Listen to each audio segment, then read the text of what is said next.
Bismillahir Rahmanir Rahim. Wassalatu wassalamu ala Rasulillah wa ala ahlihi wa ashabihi ajma'een. Assalamu alaikum wa rahmatullahi wa barakatuh to those watching. Today we're going to be going over this book, The History of the Quranic Text Between Revelation and Compilation, a comparative study between the Old and New Testament. So this book was written by Shiekh Muhammad Mustafa al-Azami. He was a scholar born in India, and he would later go on to study Islam at Al-Azhar University in Cairo, focusing his studies on hadith. Later, he would write many books and teach about hadith studies, and especially in regards to his books in English, defending the Islamic tradition from the attacks of Orientalism and like Western super skeptical historians, essentially.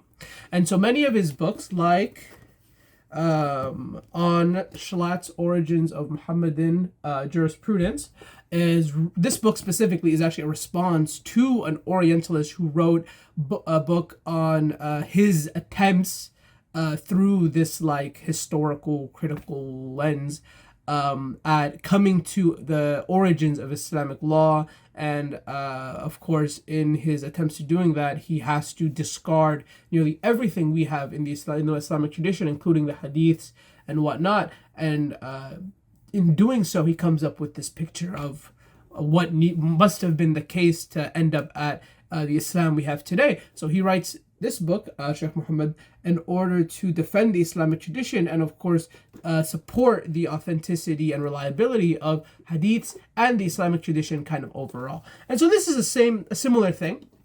He's just doing so more, again, the lens of the Quran instead of a more general statement on like hadiths and such. So in this book, it's broken down into 3 sections. The first section is on the Quran and the Islamic narrative. So what is it that we believe when we say the Quran is preserved? How was it preserved? In what way was it preserved? In what materials? And how was it distributed? And why did they do this and that?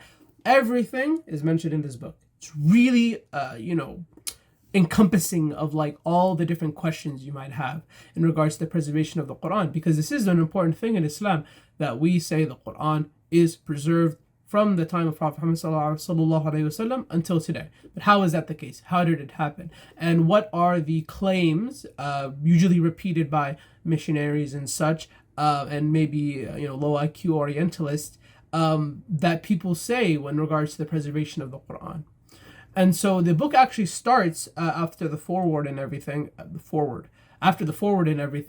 about the danger of Orientalism and their assumptions and what kind of theories they've managed to come up with.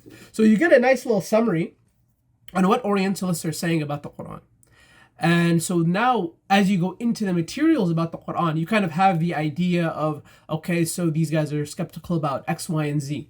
And so then you're reading and you're going through and you're like, okay, well, he's, of course, answering the objections that are being brought. And then, of course, you can conclude yourself whether you find his explanations satisfactory or not. But one amazing thing about this book is how it includes all of its references to the Quran and Hadith.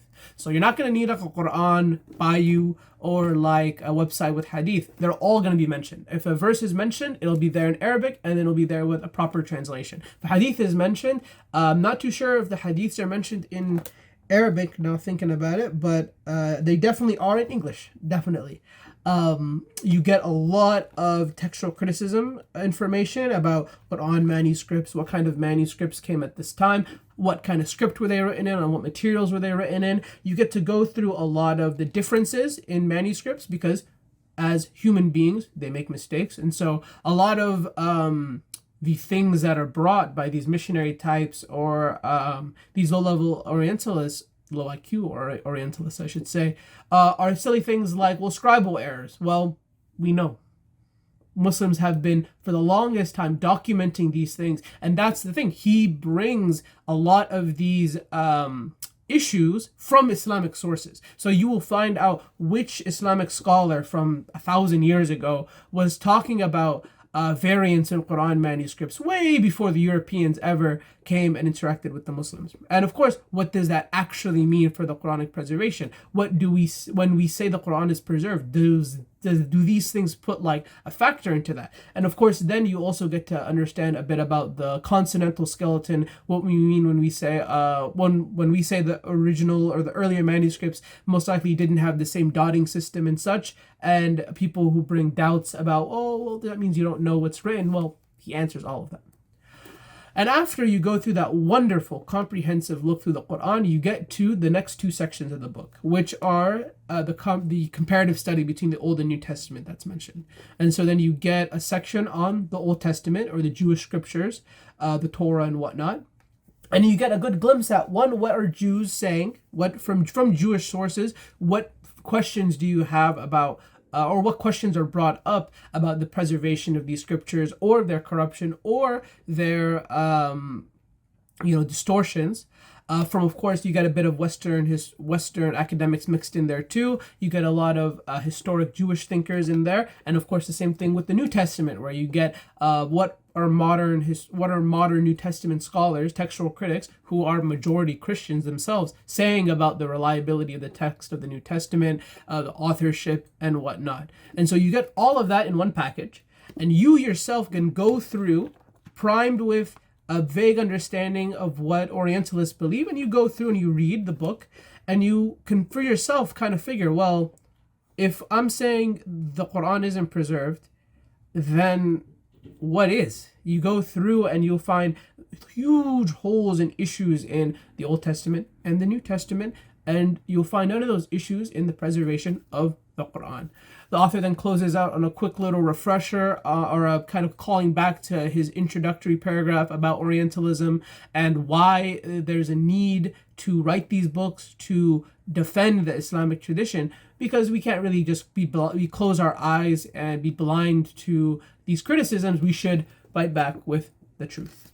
And one other last detail to add is this secondary book. So he also wrote this book called The Scribes of the Prophet. So this goes into details on specifically the biographies of those who wrote down the Quran during the lifetime of the Prophet Muhammad. When he would receive revelation, he would call these people and they would write it down while he was alive, which is why, of course, upon the death of Prophet Muhammad sallallahu alaihi wasallam, the entire Quran was written down by someone, somewhere.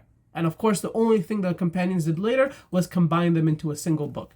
This goes into those biographies, so we know as Muslims who wrote the Quran, when they wrote, how they wrote, how reliable they were, their stories, and we also get a little bit of information about like the letters Prophet Muhammad sallallahu alaihi wasallam sent while he was alive. You don't need this one to really understand this book. It definitely adds to the information, and it gives you it's like a companion. This is kind of a companion for this book, but this is definitely the main thing, and it needs no partner. The biography at the end, or the bibliography, at the end, contains a lot of fascinating reading. So if you really wanted to go in depth on Quranic studies and some more books that go into this topic, a lot of it there. This author has a lot of really good books on hadith studies, so if you're interested in that as well, same guy. If you enjoy this book's writing style, you'll most likely enjoy the others as well. Thank you so much for your time. Assalamu alaikum wa rahmatullahi wa barakatuh.